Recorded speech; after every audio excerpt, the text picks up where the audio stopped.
So people can overreact. So it's really just, we've got some information. Let's actually apply some common sense. And again, that risk conversation of what is the real risk, and that's generally how I sort of tackle those things. You're listening to Protect It All, where Aaron Crow expands the conversation beyond just OT, delving into the interconnected worlds of IT and OT cybersecurity. Get ready for essential strategies and insights. Here's your host, Aaron Crow. Awesome. Hey, thank you for joining me on another episode of Protect It All podcast. Today, I'm excited to have my guest, Gavin, on the call. So, Gavin, why don't you tell us who you are, a little bit about your background, and we'll roll into this thing, man. Yeah, as you said, Gavin, thank you for having me. I am a former operator, plant operator. It's not code for vegan. It's just generally someone who works at a factory. Yes, I'm still using that joke. And then from there, I became an industrial automation engineer. And then as a hobby, I studied cybersecurity. So when I went to the UK, everything's just sort of like merged, and then came back to New Zealand. And now I'm just working for myself and been doing that for quite some time. And it's I've got a full origin story of how that all transcribed, if you're keen. Absolutely. Love to hear it. Let's dig in, man. Well, people tell me I should tell it more often because it's actually quite funny. But so I thought, I'll give it a crack. So as I said, plant operator, for those that don't know what that means, it's you're running around the factory, you're sort of, keeping the production going and looking at things. And the really, really good operators, they sort of look at the SCADA screen and then they walk around the plant and go, yes, that reading is what I was seeing at the computer. I didn't do that. I was a pretty terrible operator. I had the idea in my head that I was going into IT. And so instead of doing everything I was supposed to do, I'd be reading books. Looking at the SCADA screen, everything's still good. And then how do you build like a domain controller, and how do you create a file server and what have you? And then I stumbled into cybersecurity as an option. That stage I was already like Microsoft certified professional, and I was studying all this during my off time, off shift, and I really found it fascinating because the concept of cybersecurity was just like brand new. This is like early 2000s, like it wasn't on anyone's real radar. And I just found that this particular book, what it did was, if you had an SSH server, you could connect the host to itself and then fire that protocol down the SSH tunnel and pop up. I was like, why would you do that? And they're like, hackers. If you're using HTTP and you had a username and password, because HTTPS wasn't that common back then. This encapsulates it, so then your tunnel's encrypted, and they can't actually siphon that information off the network. And I thought that was just, absolute magic.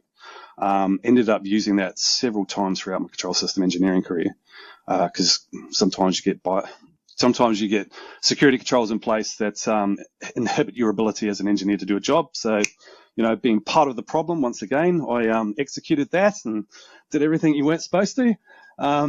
So, at that stage, I was, again, studying IT and helping out in the local community, doing remote access and small business stuff, getting their backups and what have you. But what happened was I was changing out a CIP pipe, and a lot of people who probably don't know what that is, it stands for clean in place. Okay, so the particular machine I was working on is a dryer, and it dries stuff, but it's massive. It goes up several stories, and stairs are a nightmare. Didn't like the lift, so I always walked up didn't trust the lift. Built in like 1968, so you're sort of like, I don't know. Mm-hmm. So I'm changing out the pipe so we could CIP this thing, clean it. And dryer being a dryer, it gets really, really hot. So it's jacketed, meaning there's thermal protection, but it's still hot to touch. And I had, my boots were worn. Okay, so my PPE equipment basically wasn't up to the task. And I ended up slipping. So that made me fall forward, and I immediately stuck my arm up like that, and my head hit my arm, and my arm went into the dryer. I got a nice burn mark down there. So this is like, oh no, because at that time they were doing a massive revamp on health and safety. You must do this, and here's the safety pyramid, and and you got to remember I was like a teenager in early 20s, so I was literally just did not care. I was like, what is this health and safety thing? They're making far too much noise. The worst kind of person you want, as an operator, taking this health and safety not seriously at all. But I blame my impetuous young self, with different ideas. Have definitely changed my ways since then, though. But so with this health and safety stuff, now I've got a burn mark. I've got to go down and fill out a form. And so we get to the form section, and the supervisors, what's happened? Oh, I burnt my arm. And they're like, oh, okay, fill out the form. And it was right on end of shift. And I'm like, it's night shift too, so nobody really around except for the supervisor and a couple of other operators. I'll look at the near miss form, 1 page, and I'll look at the full health and safety form. And I'm like, yeah, nah, screw that. I'm going to fill out the near miss form. So I filled out the near miss form, and I said, nearly hit head. So that makes it a near miss. Yep. Nearly hit head. Got a minor burn. Everything's all good. I wrote a few other things, and then submitted it. Didn't even apply first aid. I just went home, went to sleep. And then a couple of shifts later, come back, day shift this time. And it's like the health and safety officer wants to see you. It's like, oh God, what does he want? I really wasn't enjoying this part of the process. So he pulls me into the office and he goes, oh, I hear you had an accident. I was like, well, it was a near miss. I nearly hit my head. And he goes, I see that in the form. He goes, can I just clarify a few things with you? I was like, yeah, sure. What do you want to know? And he goes, right, so you got here, nearly hit head. That's why I assume you think it's a near miss. I'm like, yep. And he goes, so burnt your arm. I was like, yep. He goes, I see there's no first aid record. Did you get first aid? I was like, no. And he goes, this last bit, I just want to make sure it's correct. I was like, okay, yep. Ask away. And he goes, so you wrote, this doesn't really matter anyway. Chicks dig scars. So my arm's okay, and so is my head. Is that 100% correct? I'm like, yep, that's 100% correct. And he was just like, right, let me show you the safety pyramid. Near misses, minor injury, major injury. All leads to a fatality. So you filling out a form wrong is completely incorrect. So I got thrown through the ringer, and then at the end of it, I'm like, oh, okay, I get this now. I understand why this is important and what have you. But driving home from that shift, on the way home, I was sitting there thinking like, okay, this health and safety thing, I definitely did the wrong approach around this thing. And everybody's all, regulations and what have you. And then I sort of went back to my cybersecurity stuff that I was currently studying. And I was like,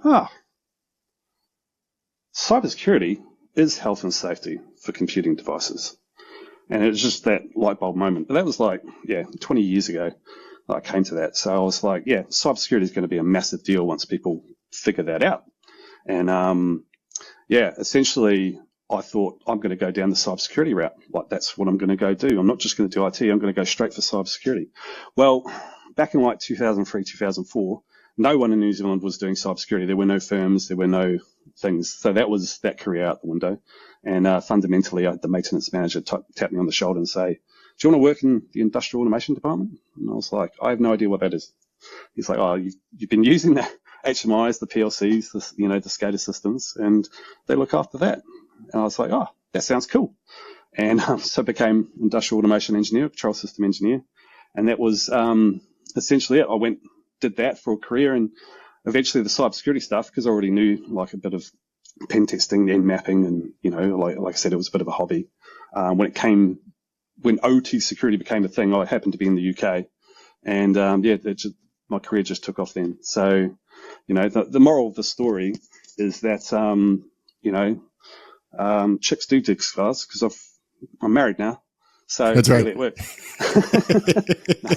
No, obviously, yeah, cybersecurity, health and safety, same thing, but for computing devices. Yeah, I mean, it's so funny that you say that again. So my background coming from, operation side as well. I worked in IT but I was working for a power utility asset owner, and I started out in the technology side before cybersecurity was really anything.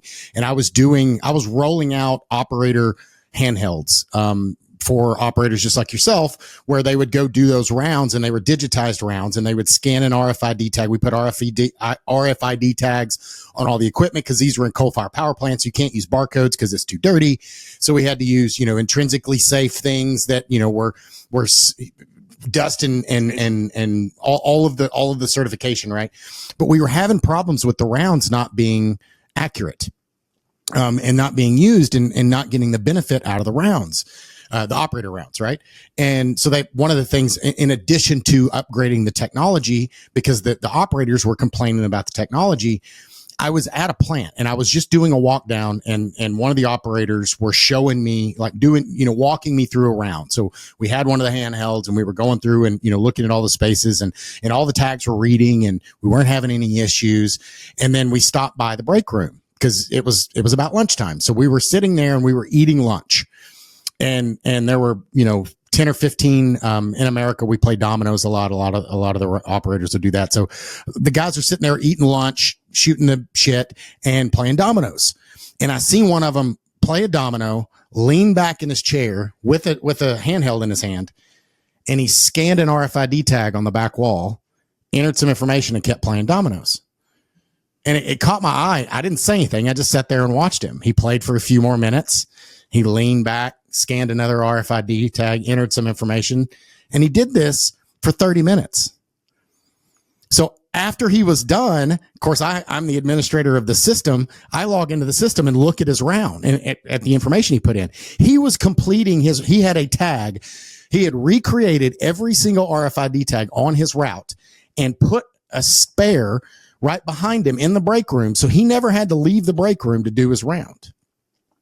And when we asked him about it, very similar to when the health and safety person sat you down and asked you about it, we were talking about it. And his response was, he said the exact thing you did. It doesn't matter anyways. Nobody looks at the data. I can put 9 million degrees and nobody says anything. You're just trying to make sure that I'm working. It's busy work. And then it clicked with me. It was like, wait, it's not a technology problem. It's they don't see the value in it. So they're not doing it to every one of those guys. And this is back in early 2000s. The good operators were the ones that could walk out and they saw a reading, but they'd put their hand on the thing and they knew, hey, there's something wrong with this device because they've seen it. They've been doing it for 40 years, all that type of stuff. Right. But it goes into exactly what you're saying is we have to understand, and cyber is that thing. Like, I can't tell you how many conversations I've had with people in these spaces where they don't get it. So they find workarounds. Like you said, right? Yes.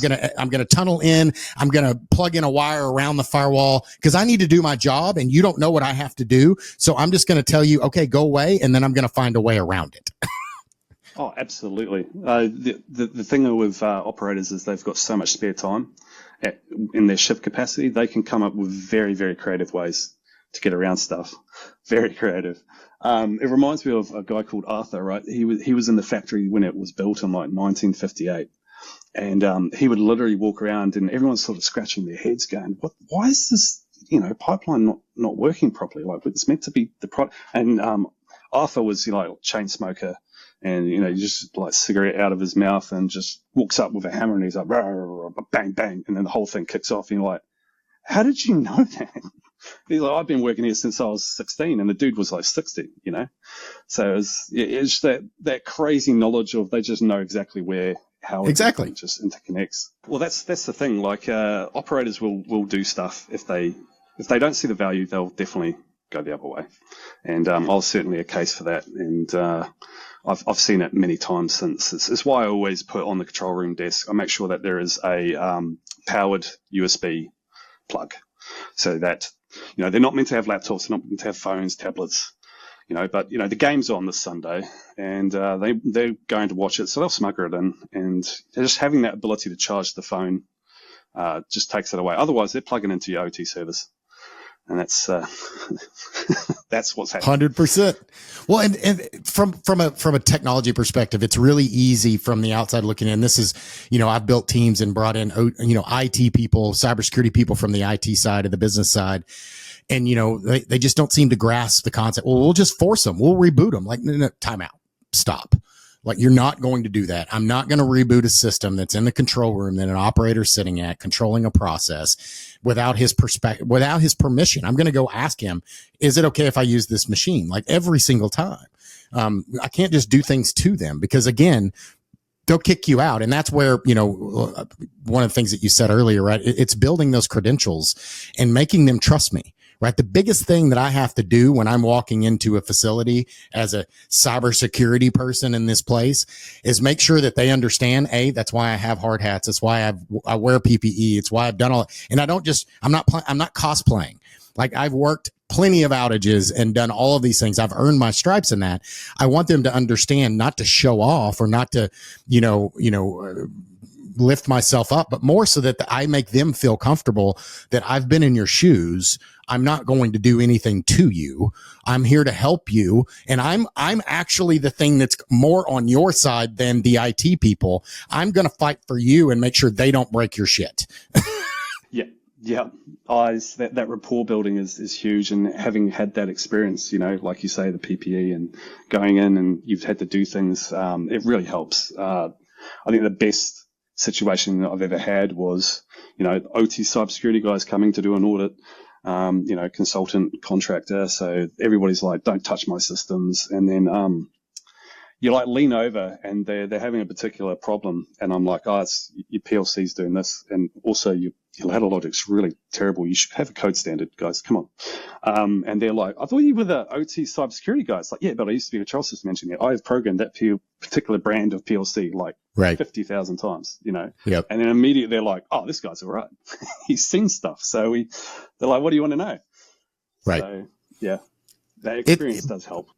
It's priceless, right? It's one of the reasons why, I worked for big four consulting firms and did this. And it's a reason why they would send me into these places, because, you send some kid straight out of college that's never even seen an OT site or been to a power plant or manufacturing facility or whatever the thing is.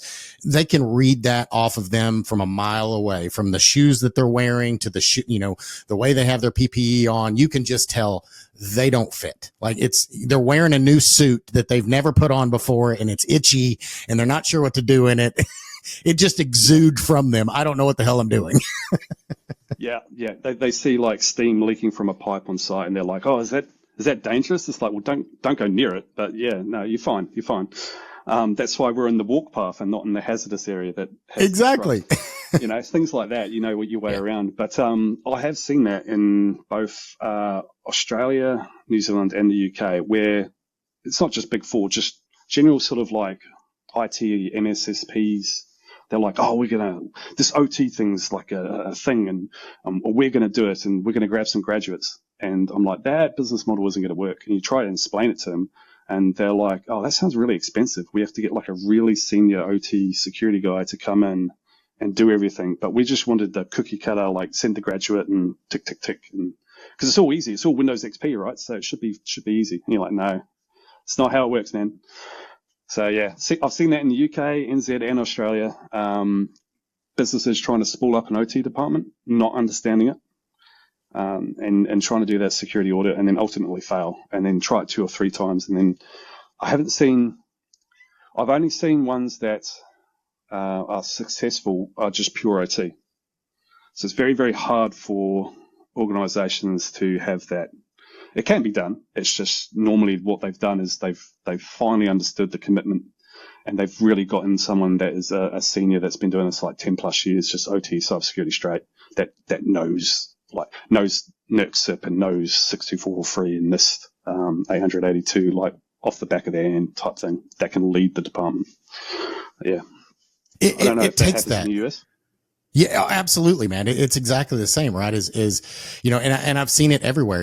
I've done some work in Scotland and Ireland and, in power utilities over there. And it's the same thing. Like it's a universal truth of, IT and OT. And one of the things that kind of got us connected was, that IT and OT conversation. And it really leads into this, what we're talking about here is, I've done, again, as an asset owner, when I was in charge of, OT cybersecurity for a power utility in the States here, my CISO hired one of the big four to come in and do an assessment on the IT side. And of course, the big four said, hey, we should do OT as well, like, cause we're here and it's important. And, same thing you just said, right? So they sent these, PwC type folks, big four consultant folks, to power plants, and they wanted to do 45 power plants across all of my environment. And I said the same thing what you just said. You're not touching my stuff. Like, you can tell me what you want to do and I'll get you the data you're looking for, but you're not plugging in anything. You're going to sit in that conference room over there. You tell me what you want. I'll go do it and I'll come back to you and I'll give you your data. And that's what's going to be. And we did that and we were successful with it because I had the credibility and I had built a rapport with all of those plants. Otherwise we wouldn't have gotten anything. Like, they would have just said, there's the parking lot. See you later. Yeah. That resistance is there. It's been well earned, anything sort of, as we said, you got to have that sort of street cred or rapport to be able to go in and actually get that sort of stuff. But the original reason I contacted you was that Colonial Pipeline talk with the IT terms, OT, IT. And it's kind of funny because I was sort of on the other side of the foot where I've always explained that, like a domain controller in the OT space is OT. They're like, oh, but it's an IT equipment. It's like, well, yeah, it's an IT function. Sure. Like, a domain controller is a domain controller. He goes, but the difference is you're applying like a different criteria to what you need to do. Like, you don't build a domain controller in a brand new sort of forest tree and have it take over the other one and completely DOS yourself. That's the sort of nuances that you have to sort of go through. And, like network switches, you're like, oh, it's a network switch. I can just update the firmware. And it's like, no, that's connected to a PLC. If you do that, you have loss of visibility. Now, you might be able to do that, but you've got to tell the operator that they've got an outage for like 15 minutes. And you better have a spare sitting ready with the config ready to go to DRAC and chuck in if you need to get things operational very, very quickly. And, again, those slight things, the IT approach versus OT, it's sort of like, you call it OT, even though it's a file server, even though it's a domain controller, even though it's a firewall. It's OT because you're applying a different sort of rigor, standard criteria to it to make sure you think about the consequences of anything you do. And the other thing I try to do is it's specifically for policies, procedures, and that high level governance stuff, is I generally call out what is IT, what is OT, what is industrial control / industrial automation control systems. Like HMI. HMI can be Windows. It could be Windows embedded where it's firmware that gets updated. You're not probably going to patch that. So if you've got that distinction that a level 2 device could be OT, as in full Windows, or it could be an HMI, you've got to apply different criteria to that. Yep. Same with obviously a controller, PLC. Anyone who's updated a PLC firmware knows how interesting that could go. I always like to do it over a dodgy internet connection with low battery on my laptop just to make it extra fun. On a Friday evening also. On a Friday evening, that's right. Yeah, just to make sure. But yeah, so having those terminologies like IT, OT, ICS, and what constitutes, and even mapping it to the Purdue model. And I know a lot of people are like, Purdue model's dead. Everybody seems to teach it. So having that sort of terminology, seen as it's permeated across, like it's within our space all the time. People talk about it. It just helps facilitate the understanding, and then you can actually have better conversations. So yeah, I find that the terminology seems to always jump around. Doesn't matter what organization you go with, and the rule of thumb is you always adapt to the organization's way of calling it. But those terms are important. But ultimately, your conclusion was it's all operational risk. And that's in your previous talk, and that's completely right. That's what I've seen as well. It doesn't matter if, the executive board or the company does not care that it's OT specific risk. It's just risk. Did it impact my site? Yes, that's it. that's all there. Was it the trash can, the parking lot? Was it the janitor? I don't care what happened. How do we make sure it doesn't happen again and make sure that, we can continue doing business? Are we safe to start back up and start producing whatever we produce again? That's it. Yeah. And it's always interesting having people that don't grasp that concept, where sometimes you just got to look at them and go, well, what's your interest of saying this isn't an OT attack, or an OT impact? And generally it's because they're trying to sell a report or, write a blog post. I found there's this, if you just pull apart a few threads, you can actually find the motivation of why they're saying it's OT or not OT.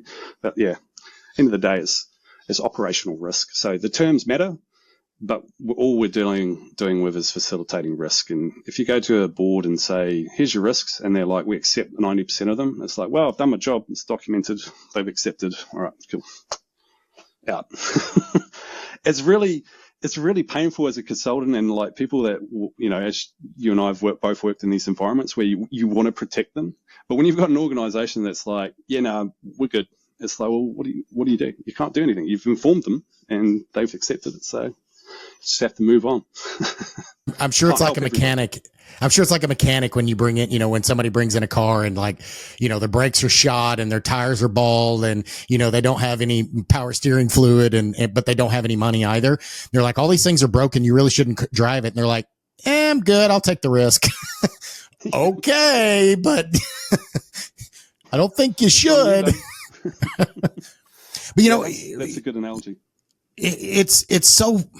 It's frustrating to me because, again, I've worked I've been an asset owner. I was a CTO of a software company and, providing a product in this space. I've been a consultant at Big Four and, now I'm at a different consulting company.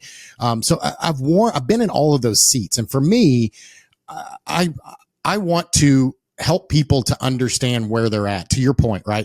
You look at the frameworks, whether it's NIST, CSF, whether it's, 853, 882, 62443, all these different standards. It doesn't matter. And the way I've always looked at these standards is it is the language that we're going to use to be able to make sure that you and I are communicating the same thing. What is the risk? What is the definition? Where is the gray area? Who is responsible? Because when I'm, to your point, if I'm going to present these risks, and many times the boards or these plant managers or whomever, they're accepting the risk. I sometimes believe they don't really understand the risk that they're accepting, because if they did, it's kind of like the car analogy I was just saying. You're going to lose a tire and you're going to die in a fiery ball of fire a mile down the road. You're not going to accept that if you have a baby in the back seat. But if you're a 19-year-old kid and you full of piss and vinegar, you're probably going to take that risk and drive on down the road. We all made stupid mistakes in our teens, right? Yes. Yes. Mine is definitely my operator career. I think I highlighted that at the start. That's right. The car analogy I've always used when trying to get my point across for me is generally it's like I'm the world's safest driver, and they're like, what are you talking about? It's like, world's safest driver. I've never been in a car accident. Ergo, world's safest driver. And it's like, oh well, there's other factors involved. It's like, oh, is there? And then they're like, oh, I see what you're trying to say. So it helps, generate the cogs turning to get the conversation across and get the value. But jumping back to standards and frameworks and what have you, I generally like to do 6243 purely because people are like, okay, well, what happens if you leave? You're like Uber consultant, you can do all these things, former control system engineer. You perish, you move away, whatever happens. How do we know that what you've done is good, or how do we continue it? It's like, well, you can do the training. It's online. There's an official process and structure in place for you to pick up and go. So I know a lot of people, ironically enough, still use NIST controls. So you do the 62443 process, but you don't do 3-3. You actually end up doing NIST 882 controls, and that's fine. All you're doing is mapping controls to security levels. And so as long as you know that's what you're doing, there's, again, that structure, that conversation, that terminology all comes in, and everybody's now communicating effectively because they're all saying the same thing, and it all means they know what you mean when you say stuff. So yeah, that's my take on it anyway, and that's why I like 62443, because it's just the training. It's amazing because in OT, we do things so differently. Again, coming from the operations side, we use phonetic alphabet, right? We use three-way communication. We use stop when unsure. Like, we do all of these things because of the whole safety culture. So we do these things inherently. Our IT brethren don't necessarily do those things. Like, they're not doing safety moments before they, run a patch on a Windows server, right? They're not doing a job safe briefing. They're not doing lockout tag out, when they're unplugging a server, right? They're just not doing those things because the risks are different. I'm not saying we're better. I'm not saying that they should do all of those things. I'm just saying we look at things because, coming from a plant environment, we look at things because people die, like, literally, no exaggeration. I've been on an outage when multiple people have died for different reasons. Doing an outage, they did all the safety stuff and they still passed away, right? It's awful.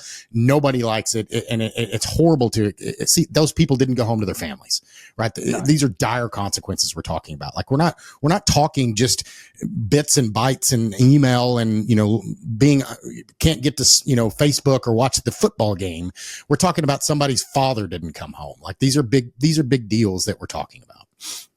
Yeah, that's the thing. The stakes are higher, if you will, people who have actually experienced a death on site knows that it's very eerie. Like, the tone and the mood just changes almost instantly. It's very, very bleak, and like you say, it could be someone's father, mother, brother, sister that's not going home that day, and yeah, so we do take that really seriously, especially those that have, trained in, like, functional safety, machine safety. So I did machine safety, and not as sexy as process safety. Machine safety is like, put a gate around it, de-energize stuff. That's right. Relatively simple, stuff. But it is interesting talking to another sort of control system engineer, cybersecurity pen tester. So electrician, engineer. Got into cybersecurity, pen test, consultant, right? He said, like, you always seem to say, he goes, and it seems to be like a functional safety thing. Everyone in that space seems to always bring up, like, safe, reliable operations or safe, reliable productivity. And it's like, yeah, well, that's what you need as a foundation. And he had never done machine safety or functional safety. So he never he's still safety conscious. But it is interesting when you go down that path of actually HAZOPing and JAZOP and, LOPA, going through that process, like, really digging into what is the risks, then coming from that sort of engineering side, and then going, what are the risks from cybersecurity? I don't know, I guess you're more tuned to it because you've had that exposure. And so you see the potentials for more hazards, I guess. But yeah. Well, I don't know. Have you? Go ahead. Sorry. Oh no, I was just going to say, did you ever do machine safety, functional safety at all? Or? Oh yes, yeah, for sure. Yeah. And it's so funny because, or not funny, but we just look at things. It changed my perspective on absolutely everything, right? Even going into, I do assessments on, enterprise environments and all that kind of thing. And I look at things differently because of the things that I saw in that space. And I'm not just talking about the deaths and that kind of stuff, because obviously that didn't happen all that often. But still, just the possible, once you understand that light switch is, like, I remember seeing a safety video, because again, I worked in power utility. So we're working with these giant, high voltage devices, and we had to, wear arc flash protector. And when, they have these machines that would rack in these big relays, and they would make us watch these safety videos. Because the equipment that you have to put on, like, it's like a full hazmat suit, and it's big and bulky. It looks like something like the dog people wear, when the dogs are attacking them, like super protecting, this big shield. But then when you see an arc flash and you see what happens, it's terrifying. And I'm not recommending you go look, but if you're interested, go Google that. It's disgusting and not something it's very fun to see, but it literally vaporizes people. like nothing left. And it's terrifying, and it happens in a split second because they had a metal ring on their finger, or their screwdriver, crossed a bar or something. Like something happened, and they're gone. Like there's no existence left. They're just burns the skin, like their clothes onto them. Like it's just really bad. So when you see that type of stuff, you look at things differently. You're approaching risk in a different way than something that is just, again, an email server going down. So when I'm looking at an assessment and I'm looking at IT versus OT, which is why I get so passionate, so frustrated when say, oh, well, that wasn't even an OT attack. I don't care. Like, I don't care where it started. I don't care that it was an IT. I care if it can impact this site, then it's an OT attack. Plain and simple, right? It didn't come in from OT. It wasn't focused in OT, but it impacted OT. It impacted my plant process. It impacted the potential safety and viability of this facility. That's an issue. And the fact that you're arguing over whether it was IT or OT, you're missing the forest for the trees, buddy. Yeah, no, I concur. The reality is if you've got operators that are not making productive material, whether that is clean water or treating water or electricity or an iPhone, then you're not producing. If you're not producing, that's an operational impact. So, speaking of, the arc flash and stuff, ring hand, and this is my wife's okay with it, but it's just mine's silicone. There you go. It's just one of those things where you've seen it, like injuries happen in the workplace, and you're like, yeah, no, it's not worth the risk of, Interestingly enough, the arc flash suit, I was still an engineer when that sort of really came through in New Zealand, and the movie Hurt Locker came out at the exact same time. Yeah, it looks like that.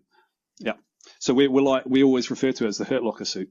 And suit up, because I think forgot the TV show that was off, but suit up meant Hurt Locker suit. Yeah. So yeah. So, it really gets back to when you're looking at these frameworks and you're looking at all these things. For me, when people are talking about, it doesn't matter if you're wastewater, if you're small manufacturing, big manufacturing, electricity, it doesn't matter. You're all doing something, and it's using, OT as physical processes.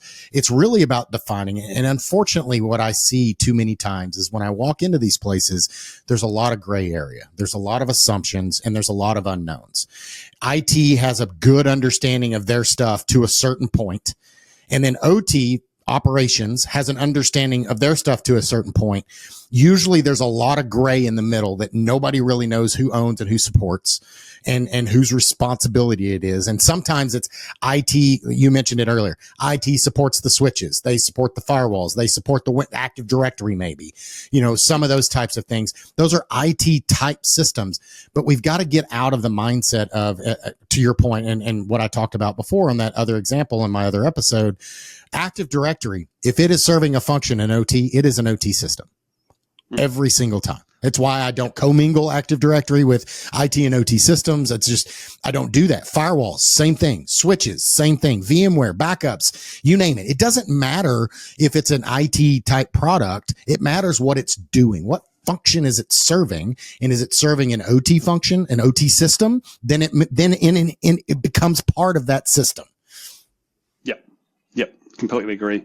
Where I've seen, definitely if you can, like obviously Active Directory separation, where you have like IT like looking after all the things. Generally, what happens in that scenario is it's an education piece and awareness piece saying, stop updating those network switches. You're going to upset operations, and and that's why our IT department tends to have a bad reputation from that. But there are a lot of places, and one of the fortunate things was, I've come from water and waste and manufacturing or food and beverage and what have you. And I've also was fortunate enough when I got back to New Zealand to go into oil and gas. And one of the things that really struck me was like, wow, you guys have budgets for firewalls? Like genuine, it's a line item. Right. I was like, I have to fight tooth and nail just to get a firewall in, like a water treatment facility. And the parallels are just so worlds apart. So I've really been fortunate enough to learn what you can do with less, and that can also help generate value a lot sooner. But the reason I bring that up is there's a lot of factories out there. There's a lot of operations, if you will, where you don't even have engineers. You've got industrial electricians and instrument techs, and they are looking after the equipment. They can't even get an OT guy in. So yes, IT is facilitating the OT Active Directory and the OT network switches. And realistically, it's just trying to give them the best tool set and awareness, and so that they keep operations running.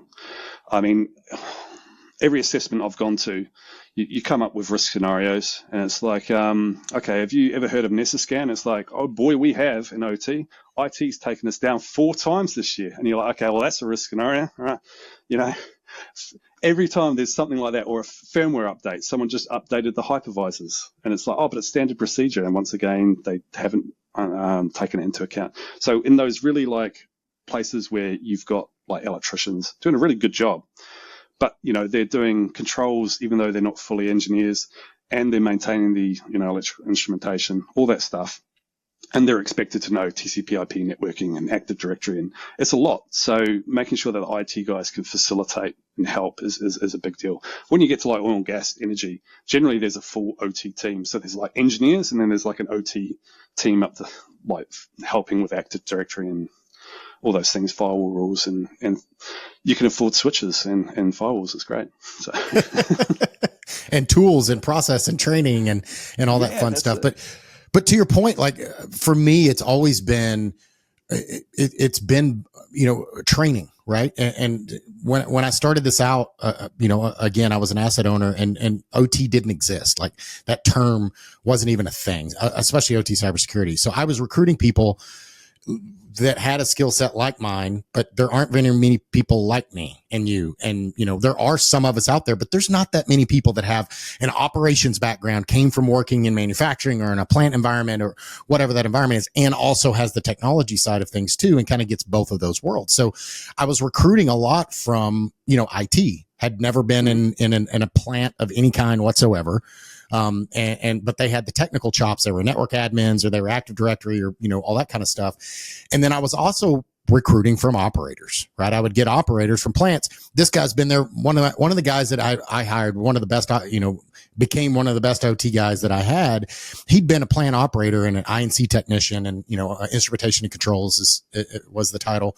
And he'd been an INC guy for 30 years.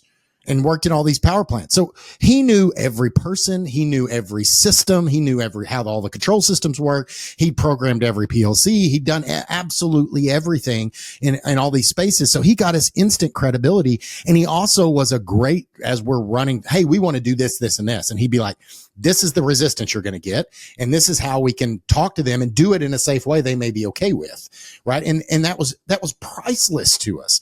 So my pitch to anyone listening to this, if you have IT providing services to these things, either get an operations person on your team to help you with that, or send your IT team to the sites that they're actually supporting and make them work an outage. And then they'll have a better understanding of why these guys are so hesitant for you to make changes at Friday night with your low internet connection as you're upgrading the firmware. Yep. No, I completely agree with that. In fact, I had one guy that, same deal. Cybersecurity is like, I've been doing this OT thing for a while, but I've now gone to this energy company. I've done a little bit of energy, but I don't know what to do. It's like, okay, there will be, like a shutdown for a substation. Yep. Make sure you're part of that team and learn how to bring a substation back online and into production. And I was like, the value you'll get from that would be outstanding.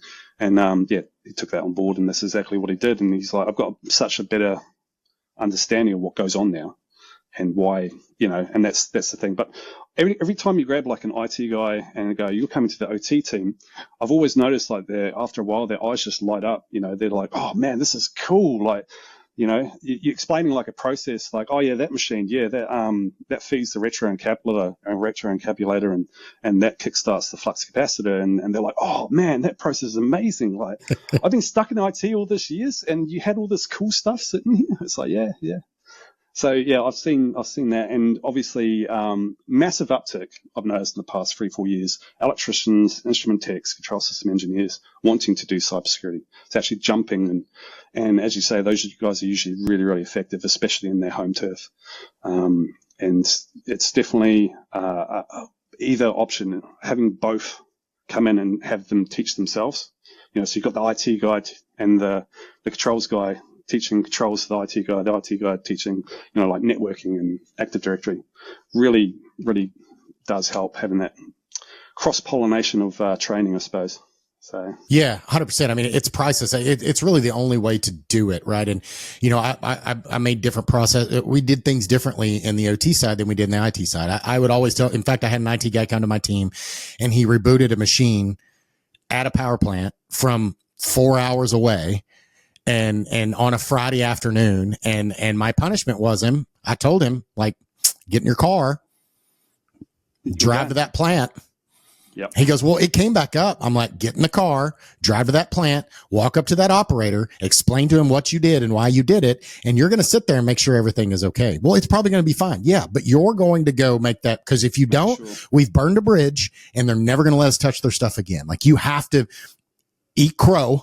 It's not even, a pun, but you have to go put your hat in your hand and say, I'm sorry, I did this to you instead of with you. And once I started kind of building that camaraderie with him and the team, to your point, the lights came on and he understood it. To your point, on the other side, the electrical, the electricians and the instrumentation guys and the operators, these guys are super capable. They're very technically smart. They're managing these systems. They're programming these PLCs. They're doing networking. They may not even understand exactly how they make it work, but they can. They're very capable. They just don't have an IT background. No different than you or I. If we had no training and they throw us into an operations space, how would we expect to be successful? Right? It doesn't mean we're not capable of learning it. It's just not something we've experienced before. So use that to your advantage. We're all one team. And that's the biggest thing that I try to tell people is we've got to remember, it's like a husband and wife. If you're arguing about something, remember, we're on the same team here. We're trying to get to the same place. We're trying to raise kids. We're trying to pay our bills. We're trying to get along and have fun and, build a cool life. We may have different directions or ideas on how we get there, but we're still going the same direction. So let's try to find a compromise, one that we can both agree with, and go with that. Right? Yeah, absolutely.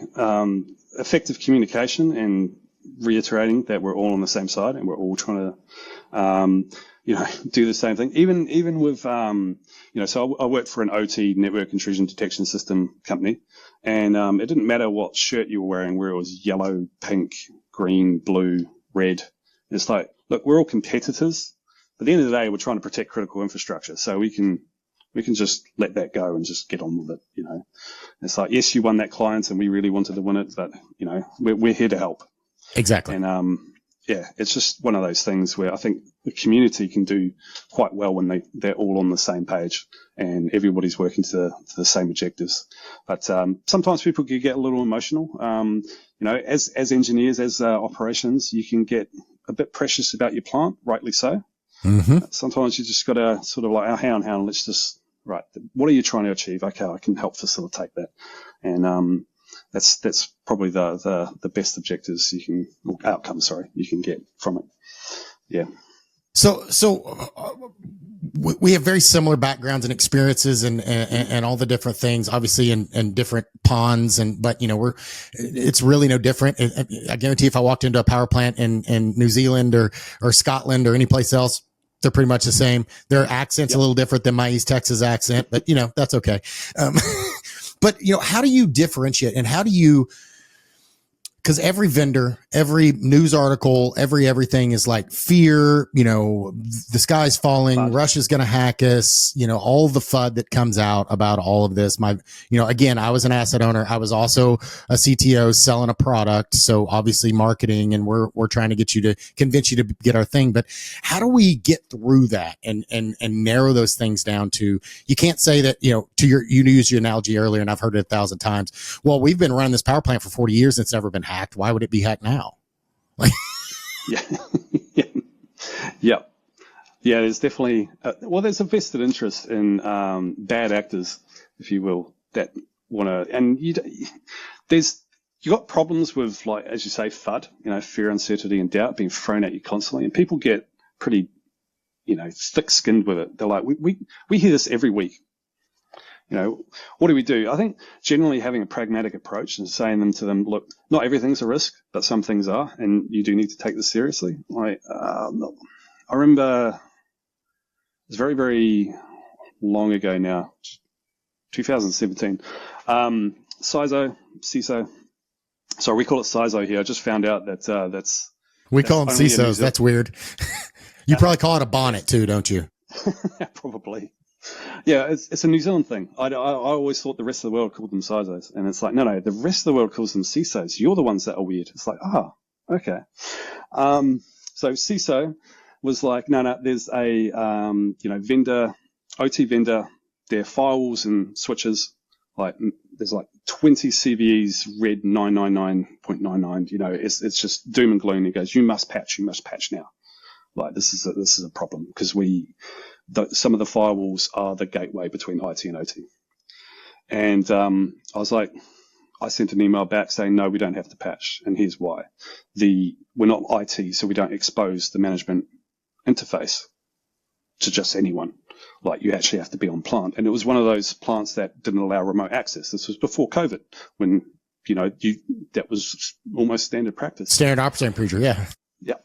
Yep. So in order for you to actually access the firewalls and the network switches, the management interface, you had to get into site and then log in. If you got into the OT network or ICS network or whatever, it's not the CVEs that are going to be the problem. It's the username admin, password admin that is everywhere. That's the risk. So no, we don't have to do the CVE patching, and that's that news bulletin, CISO overreacts, as you do, and just having the credibility and the ability to just actually look at it. And that's why you have that risk-based approach to vulnerability management. I think that DHS, that flowchart that DHS did years ago, which is still great. That type of thing. It's just, okay, we've got these threat actors coming at us. It's like, I heard people when Russia invaded Ukraine, they're like, right, Russia has invaded Ukraine. We are air gapping our OT environment. You're like, okay, that's a fair move. Sure. But for how long? Right. Like, are you pulling that cable just to go, all right, where are we? Like, do we need to look at something? Are we being targeted? Like, okay, but are you going to be air gapped for the next 50 years? Like, what's the end goal here? So people can overreact. So it's really just, we've got some information. Let's actually apply some common sense. And again, that risk conversation of what is the real risk, and that's generally how I sort of tackle those things. But as for like the specific, we're not a threat. It's like, well, my government and probably yours has been saying for quite few decades now, it's like, yes, we are targets, and yes, they are coming for these things. And much like the, I'm the world's safest driver analogy, it's like that's generally helps get the ball rolling. What's your approach to the FUD? Same thing, right? And I usually come back to, unfortunately, I don't believe that, especially at the board of directors level, the CISO level, they truly understand the risk, especially in this OT space. I think they do a better job of understanding the IT space, probably because most of those CISO type folks came from that business and that world. So they have a better way to grasp the risks and the understanding of, Active Directory and Exchange and cloud and all that kind of stuff. But they don't truly understand the OT space. So when we're talking about risks in these spaces, and we're talking about Windows XP, and we're talking about, unsecure protocols and admin and not patching and all this type of stuff, it sends their spidey senses off, because it goes against everything, their entire playbook that they do in the IT space. And they judge it based upon the same device in an IT space, because it's, in a DMZ that's accessible by the internet. And I've got, third party contractors that are logging into it, and they don't understand. And again, it goes back to kind of like what I said before. the best way I do this is I take people to those places. Like, okay, the only way you can get to this control system is if you're sitting in this room and there's only 10 people that have access to this room and they've all worked here for 5+ years. They all know each other. They're on the same softball team together. So if you walk into this room and they don't know who you are and you sit down at that chair, they're going to tackle you. Yeah. No questions asked. I don't care who you are. I don't care if you're the CISO, if you're the CEO, you don't need to be sitting in that seat and you are not authorized to be there, and they're going to stop you. And it happens. Like, it's just part of it. Right. And they don't grasp that there's other mitigating factors that go into these things beyond just patching and secure remote access and firewalls, and all those things are good. And we absolutely need to do all of those things, but it's not the same in an IT space as it is an OT space. And once you understand that, and the only way to grasp that from my perspective, or the best way, it's like, me trying to explain to my 16-year-old life lessons that I learned on why he doesn't need to do something or why he should do something, right? If he hasn't experienced it, it's just like, yeah, dad's old. He didn't know what the hell he's talking about, right? Versus when he's done it himself and he hits his head against the wall. It's like, oh shit, that hurt. Maybe I shouldn't do that again. Yep. The conversations with the executives, they really don't care that no, this is OT risk and OT is different. It's just, I find you just got to channel it to a sense where it's like, well, no, actually, we have compensating controls. It's not just fix the problem. There are other mitigating circumstances. So let's look at credibility. Let's look at target attractiveness. Let's look at exposure. And then, and those words they can generally pick up and go, okay. So it's like, well, as we go down, that sort of means that these things just drop off and that risk is actually quite low. And that generally has a more facilitating things. I previously tried to go, no, OT is different, and OT, you do this, this, and this is why. And it's just their eyes glaze over. They're like, no, it's a domain controller, so IT stuff, do IT things. Like, oh. Same thing. Same. So, yeah. different countries, same problems. It's universal. Like, it really is. I've talked to people on this. I had Peter Jackson from New Zealand, one of your Kiwi buddies, the other day on here. And I talked to people, like I said, Scottish Electric and in London and in the Middle East. And I had somebody from Saudi Arabia on the other day. And, it's the same everywhere we go. This is a common use case. And part, it really goes to the overall design. Like, our systems in OT were designed to run for 40 years, right? We aren't upgrading them every year. We're not trying to get the newfangled technology. It's the same reason why, ironically, we buy, at least in the United States, I don't know how bad it is there, but here, every time a new iPhone comes out, you have to get the new iPhone, right? It may not have any much difference. It looks the same. If you put two of them next to each other, you probably can't tell them a difference. Like, maybe the camera's a little bit better. Maybe it's got a little bit faster processor, and it's another, $500 more expensive than the last one, right? I got to buy a new case, all that kind of stuff, right? But the 4-year-old version of the iPhone is more than I really need. It works just fine. My kids use it. It takes great pictures. It does everything they need it to do. OT is more like that. Like, it's more like my grandparents that lived through the Great Depression in the United States, that they never threw anything away. They repaired stuff. If it ain't broke, don't fix it, right? I'm not going to replace it with a new iPhone because mine's working fine. Like, I'm not going to rip out my control system and upgrade it from Windows XP to Windows 11. Yes, I can't patch Windows XP, but you know what? It's stable, and it doesn't have to connect to the internet, and it doesn't have to be on a cloud. And there's all those other problems that you bring in that, yes, you're solving one problem and you're bringing in 12 more.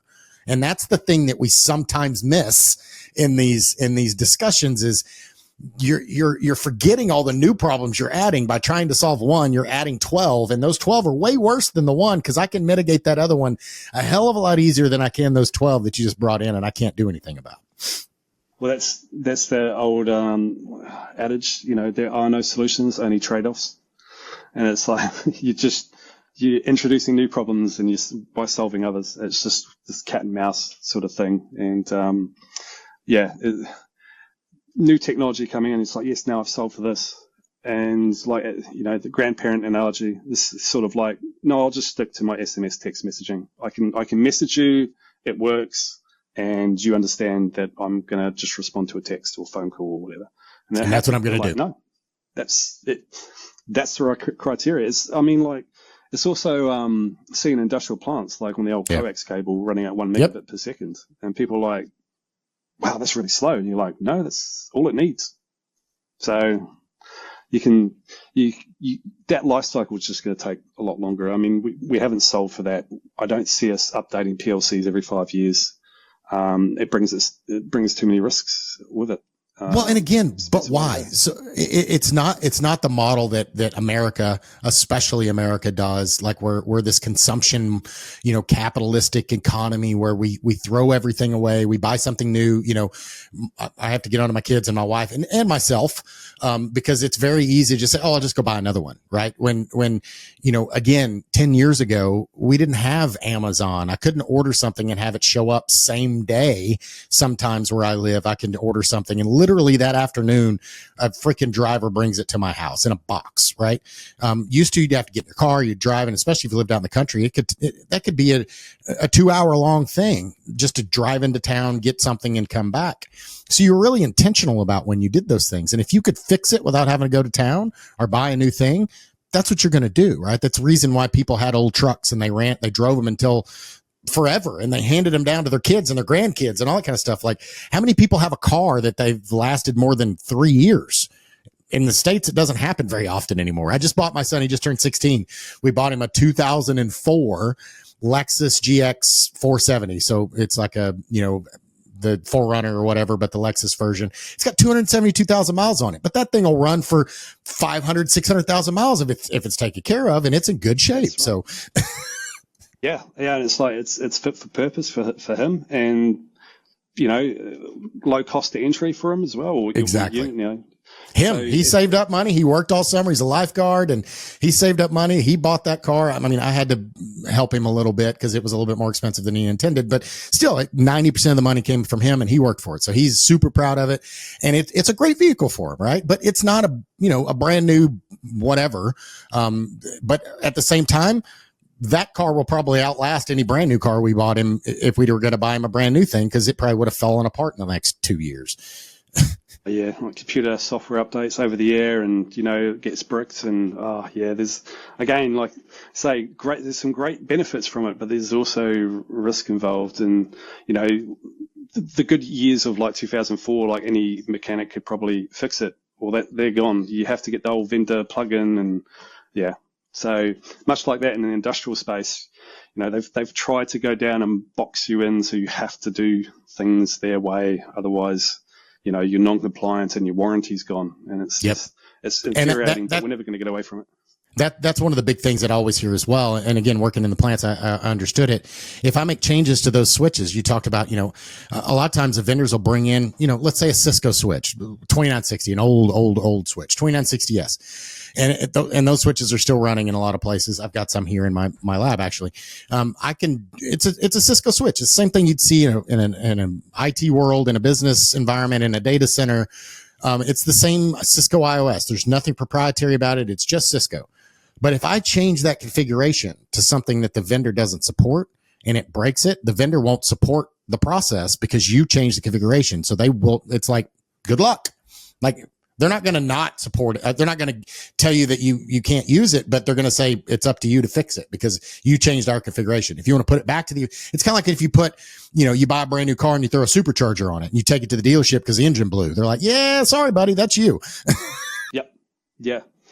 It's unfortunate, but that's where we're at. And, there's been, I've done assessments. I've gone, hey, Honeywell, can I make these changes? And they're like, we've got to go to global. And about 4 to 8 months later, they come back and they're like, yep, you can do those changes. We're happy with that. It's like, excellent. That took a while, but at least you got something. And then there's other vendors that are like, no, you cannot touch our switches, and everything has to be completely flat.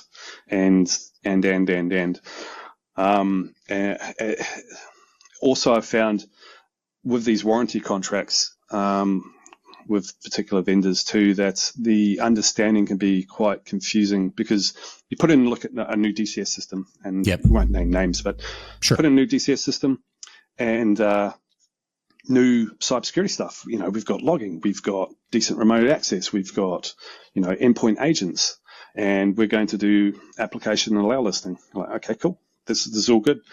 Come back 8 months later, and the control system engineer from the vendor is like, oh, I can't get this thing to work. I'm like, what do you mean? He's like, I've had to rebuild this machine like 6 or 7 times.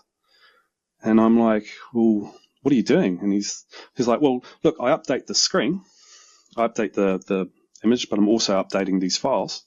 I was like, have you updated the application allow listing server to say that those executables for the DCS are safe?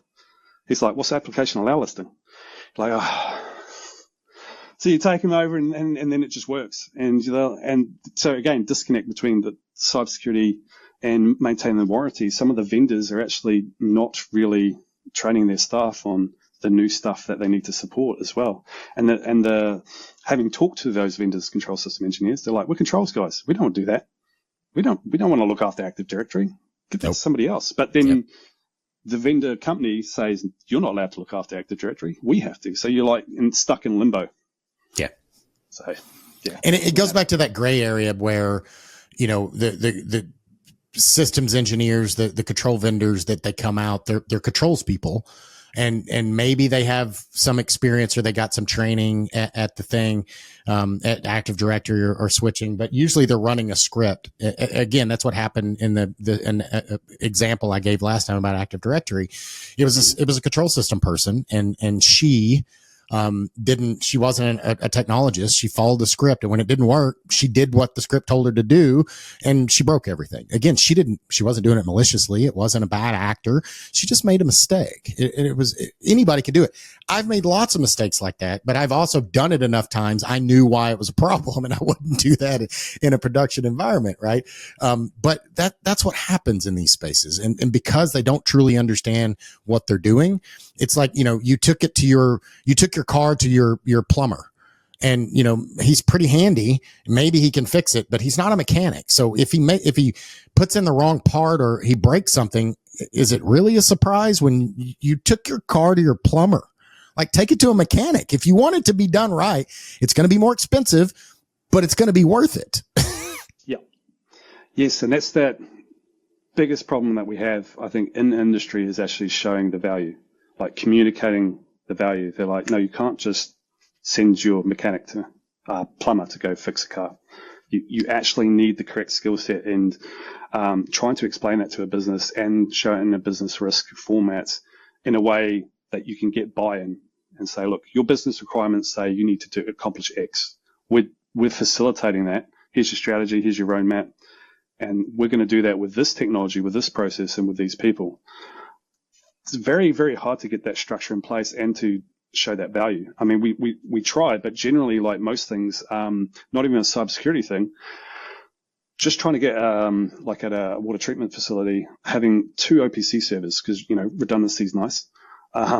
And they're like, no, we don't want to spend the extra like $2,000. And you're like, well, it's $2,000. Like, we're not talking about a boatload of money here, and engineering effort's going to be the same. And they're like, no. And then they have a plant outage, and the OPC server, you know, they can handle like 50 minutes, half an hour, 2 hours. But soon you're going to hit that time window where it's like, well, we don't know what our plant's actually doing. It's controlling, it's working. We've got no idea what it's doing. So we're going to have to hit that big old e-stop for the entire plant. And you're like, all this could have been saved if we spent by $2,000. Yeah. So, and we're having that problem with cybersecurity as well. It's like, look, the value's here, but trying to get that through is still, I think, going to take time. That awareness hasn't permeated through. You know, we're slowly getting secure by design, which is nice as well. But yeah, I see it as the biggest problem we have to tackle, is trying to demonstrate to business leaders why you do the things that you do. Regulation certainly helps. It really does help. I think it seems to be the biggest thing to get them on the radar. But aside from that, if you don't have it, like New Zealand doesn't have a lot of regulation around OT cybersecurity or critical infrastructure, and you can see that it's definitely not a priority for them. So It's hard, again, I came from power utility, and I think that's why, 17 critical infrastructures in the United States, and power utility is the most advanced, and oil and gas is right behind it, just because oil and gas, there are regulations there, but they also have the most funding. Power utility just is that way because they have to be. And oil and gas is that way because they have the money, and it's a big enough risk that they don't want to go down because they lose huge amounts of money. So they put their money in it. But to your point, wastewater, they're going to not choose a $2,000 option because maybe they don't have $2,000. It's rolling that dice, hoping it doesn't happen. It's not changing your oil in your car. It's worked so far for 100,000 miles. I've never changed my oil. So I guess you don't have to change your oil, right? Yep. Until you do. That's it. It's always when there's an impact, suddenly there's right. cash. Yeah. And that, I remember a community event, one of our very first ones in New Zealand, and one gentleman, he goes, look, this is all well and good for you guys because you've all been impacted. You've all had something happen. He goes, how do I, who've never had an impact, get OT security funding? And everyone just went, crickets. It's like, well, until something happens, nobody really wants to deal with it. So it sounds like we need to start up a new business that we go and just lightly attack people so they can have justification. And I'm completely kidding, by the way, just to make sure everybody hears this. I am kidding. I don't actually think that we should do that, but you're right. Like it's always like, it's never happened to me. It's never happened to me. Why should I spend money on this? Like cause this money could go, when I first started this, we were literally taking budget out of, plant management, like plant maintenance during an outage. So they didn't do boiler tube, replacement because I had to take $200,000 out of that budget, and they turned off one thing they were doing and gave me the money because they only had a finite amount. Like it's not like they printed money on trees. Yeah, a lot of some of the stuff I put in was like cheap and effective. Upgrade a SCADA system. There's some spare servers, some spare workstations, slap the network card in there. PF Sense, you've now got firewall. There's remote access in there. We can lock down the ports. You can now access like rockwellautomation.com to get your user manuals. Okay, it's not. Some people were like, oh no, you don't want internet activity. It's like, well, giving the engineers stuff they need. Yeah, kind of helps. Yeah, it does. But, it's like, again, risk conversation. It's like, well, they're happy with that. So those types of things, really help. And like logging servers, there's free logging servers and NASs, and you just sort of like make do with what you got. So generally, that's how I start when I do assessments. It's like, what are the tactical quick wins, and what have you already got that's underutilized? Because we're forever hearing, even in the IT thing, it's like, oh, we installed CrowdStrike everywhere, everything's amazing. It's like, anyone looking at it? Anyone actually configured some of these things? And they're like, oh, there's this one guy, Jeff, I think. And you're like, okay, good luck, Jeff. Yeah. Hope Jeff doesn't get hit by a bus. Yep. So yeah, there's plenty of opportunities to, uplift OT cybersecurity using underutilized stuff, like even turning on, like, provided your vendor lets you, like Radius or TACAX on your network switches, can solve a lot of problems from a setting up logging, sending those logs from those switches. I can't tell you how many times, and that's the other piece to this that I say, and then we'll kind of wrap this up. But I say this all the time, like the cybersecurity thing. When I was pitching this in the beginning, I never pitched it as cybersecurity because nobody'd heard what it was. Nobody knew what it was. Nobody cared. I would pitch it to my plant managers of, I can get you more visibility. I can make your system more reliable. So one of the first sites we did, we turned on logging, just like you said, and they had a fully redundant system. The control system had, every switch was redundant. They had redundant paths to everything. They thought there was a switch that was sitting in the control room or in the electronics room, and it had basically powered itself down. And nobody knew about it, right? It was just sitting in a cabinet, and it's so loud in there you can't hear it. It was beeping, but you can't. There's blinky lights and noise and all the things you can't usually have PPE in, anyways. Like there's just so much going on, you don't know it's there. We turned on logging and all this stuff, and within 5 minutes we started getting this. It rose to the top really quickly, and we saw this switch was complaining. Basically, we walked over to the switch. And it had shut itself down for heat issues. Like it wasn't able to cool itself. It was saying fan failure. So we walk up to the switch. We looked at the back of the switch, and there was a zip tie that was in the fan shroud and was stopping the fan from being able to spin. I pulled the zip tie out. The fan started spinning. It booted up, and now you had redundancy. So this was one of their core switches. It was one of a redundant pair. So they didn't have an outage because it was a redundant and the other one was doing the load. But if anything had happened to that other switch, they had a false sense of security because they thought they had a redundancy, but they didn't. And they didn't know about it. And who knows how long it had been doing that. We found it in 5 minutes and fixed it. And I went to the plant manager and said, this is why we do it. We're doing this, right? It's not for cybersecurity. Those things are good. I see those as bolt-ons. If we can have these conversations of making these things more reliable, more resilient, more redundant, more capable and available, and I can get more data to my engineers, I can make them more efficient, they can get their manuals online, like all that type of stuff. That's the conversation we'd have. And oh, by the way, I'll also make it more secure. Yeah, while you're there, it's just right. Yeah, it's a byproduct. Well, yeah, very similar story. Not cable timing in the fan, but that sort of that realizing, getting some logs, getting some visibility.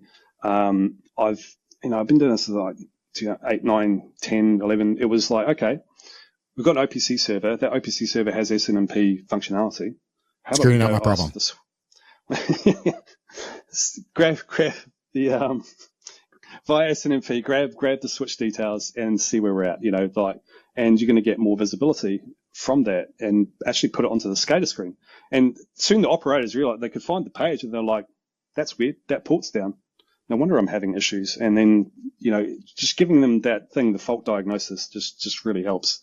And then it became standard to have network switches with management interfaces. So you could hold them for data and put that on the SCADA screen. It was just like, okay, well, this is great. Again, not a cybersecurity thing.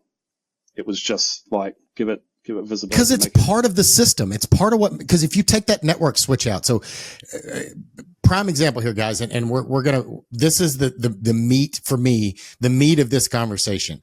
That Cisco switch, that Active Directory server, the system cannot function without it. That the network, it goes across that network traffic, it goes across that route. So if I take those root switches out, the control system dies. Now, a lot of times the plant will continue to run because the PLCs are hardwired and all that stuff. It'll just continue to run. But what happens in that place when an operator can't control the system? They hit that big red button like you talked about and they punch it out because they can't control it. They can't see what's going on.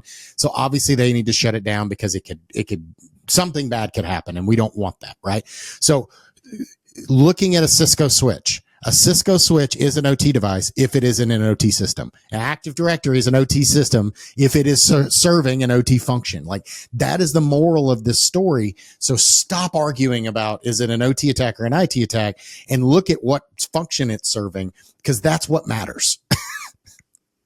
That's it. That's all it is. I completely agree with that. So all this to say, let's wrap up with my favorite question. I did prep you about it a little bit, but next 5 to 10 years, what's something coming over the horizon that's exciting and maybe something that's concerning that you see that could be impacting us in these the things that we were talking about today, or something completely off the shelf? It completely up to you. One of it's both the concerning and the winning at the same time. I've been noticing for a while now, OPC UA is finally getting some uptick. OPC UA and MQTT. And a lot of vendors now, they're like, no, you don't have the option of doing plain text. You, by default, now that you've installed an OPC UA server, you are doing a certificate. We've got one self-signed, or you can do your own, So that's good in a sense that PLCs have OPC UA servers in them now. So it is no longer let's have a proprietary thing. And from a monitoring point of view, well, what connects? If you imagine you had OPC UA as your visibility, it goes to your plant screens, it goes to the historian server, collects the data. Cool. Well, then what's going to use the native protocol for Modbus TCP? Let's say it's a Schneider Modicon. Okay, so Modbus TCP, PLC to PLC comms. Yep. Engineering. Okay. So if you ever see an out of band Modbus TCP com, it now makes it easier to sort of diagnose because you've sort of got a separation of protocols there. So that's nice.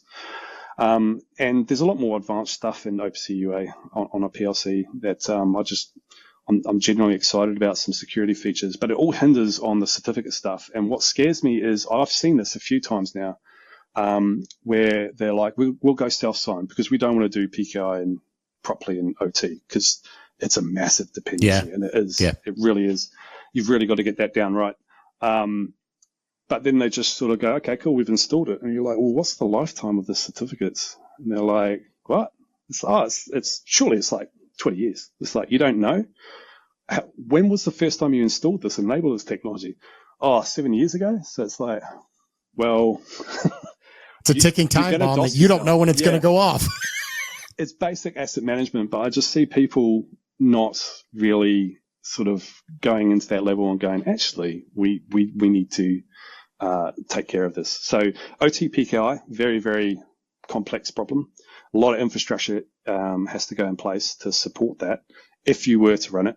But the disadvantages of going with like a self-signed is that it's not being managed, and therefore there's no automatic renewal. There's no, like, let's just, if it's compromised, we're going to have to reissue all the certificates. There's a lot of downfalls as there is windfalls from it. So I'm glad that we're going down a vendor neutral path and people can talk on the same protocol. Like MQTT seems to be everywhere, same with OPC UA. But at the same time, there's a lot of complexity now. Going right back to the start, well, not the very start, but there are only trade-offs, no solutions. So right. You've solved for problem, but you've introduced some more. So anyway, that's the moral of that story to me is that, and it gets back to every assessment I think I've ever done, or every time I've walked into a place and trying to figure out what's going on. Most of the time it starts out with, what do I have? And understanding from an asset inventory, from a network architecture, from a system design, from a how everything functions, and do they have one control vendor or two or five or 12, or, how does everything sit together? And until I really have that good understanding, it's hard for me to make a recommendation on what you need to do. I could tell you how many Windows XP machines need to be patched and how you need to update your firewall, and any asshole can tell you that. That's not the value that I bring. I don't want to talk. I'll talk to your IT guy. I'm going to talk to him for about 5 minutes. I'm going to shoot him out of the room, and then I'm going to talk to your control system engineer and your ICS guys and your operators, because that's where I really understand how the system works and which devices are critical and which devices, if they go down, break the stuff, because they know which system don't touch, don't breathe on, don't reboot it, or as soon as there's an issue, they run over to that machine because they know that's the thing that went down, or they're looking at that screen. Yep, that port went down again. Let's go jiggle that cable because it'll come back online when we jiggle that cable. Yep, I've definitely seen that, and there's been a few times where you've done an assessment and the operator or lead guy that's been there for ages, electrician, control system engineer, you're opening up panels and he's like, don't touch that. I was like, well, why is that? And he's like, well, no, I'll use a pen. I'll, safe. Like, I know how to do cable tracing. He goes, no, I know. He goes, that thing's temperamental. If you just lightly tap it, it drops the entire rack and then the process has an upset. Okay. So, that critical stuff, they just know how the plant and where the pain points are, and you can get a lot of value when you do those assessments for sure out of that. All right, so last question. See if it's the same in over in your neck of the woods. In my neck of the woods, especially in power plants and things, when I'm running new things, we don't get in the cable tray. We just add new cables on top. We don't remove any of the existing stuff. We just rewire on top of it. So there's 40, 50, 60, 70 years worth of dead end of life cables that are just sitting there for the exact reason you just said, because they're afraid if I touch anything, it's going to break things that they have no idea where it goes. Yes. Yeah. No, there's definitely elements of that, to be sure. There's even just like the old server is right next to the new server, and the old server is right next to the old server, and you've got this, and it's like, just in case we lose something, we can go back to the old system. That guy's still there. Yeah. You just sit there and go, what system is this? And they're like, DOS, and it's like, wow, we've got a DOS machine. So it still fires up. We fire it up once a year. Yeah. And you're like, okay, well, on the plus side, hackers probably don't know how to write exploit code for it anymore. So exactly. Exactly. All right, man. So how do people get a hold of you? Call to action, anything you want people to know, how to reach out to you, all the good stuff. Yeah, obviously, like I said, name's Gavin Dilworth. I work in New Zealand, although I do consulting globally. And you can reach me at Assessment Plus or on LinkedIn. So yeah, just hit me up if you have any questions on OT cybersecurity. I'm more than happy to help. Awesome. Hey, man, this was an awesome conversation. I think we could have talked for another couple of hours, like we said in the beginning. Maybe we'll do a round 2 of this in the future and dive into some more. So, but I really appreciate you reaching out. I appreciate you taking time today and kind of sharing your message with the crowd here. And, the whole point, and I think I see it in so many individuals like you and I, is that we just want to get the message out there. We want to help. If you don't choose me, I do consulting, you do consulting. Technically, we're competitors. I don't see us that way. Like, there's plenty of fish in the sea.